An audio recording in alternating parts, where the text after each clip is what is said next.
want to start by saying publicly we reiterate our commitment to the BGLC in support of the efforts to ensure that gaming is conducted in a responsible way in Jamaica. That has always been an ethos of us, yeah?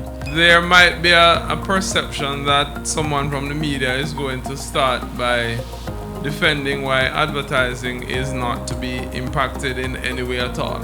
And I want to dispel that notion.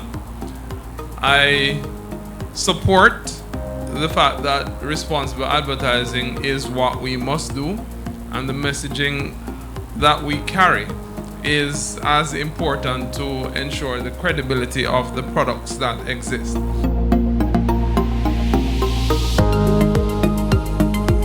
I think that probably the single largest impact that you can have is going to be through public education.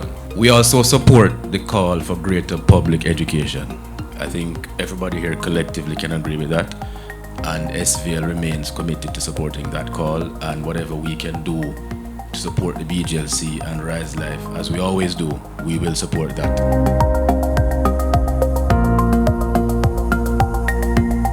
There is a measure of public education that is required at the community level, some of which can happen in the face-to-face. But a lot of the people who you are going to meet in your messaging via social media, via print, via radio, via television, are not the people who are in those engagements there. So there is a robust public education campaign that is required in what it is that we need to do if we are going to have the kind of impact that we want.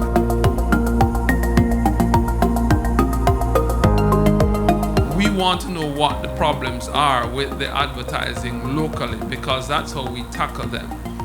And if we can identify those, then we can start to help in terms of determining what we approve as commercials and what we talk to advertising agencies about, and saying you need to avoid this and you need to adjust for that.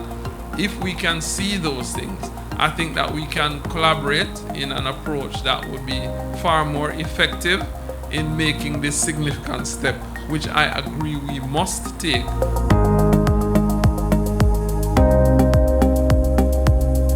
We live in a digital age. We don't just consume our media through traditional channels, and I know that's something that Gary and his team are always looking at how they evolve, because I met a gentleman recently in my community doing some work, and he said to me he doesn't watch news, he gets his news from TikTok.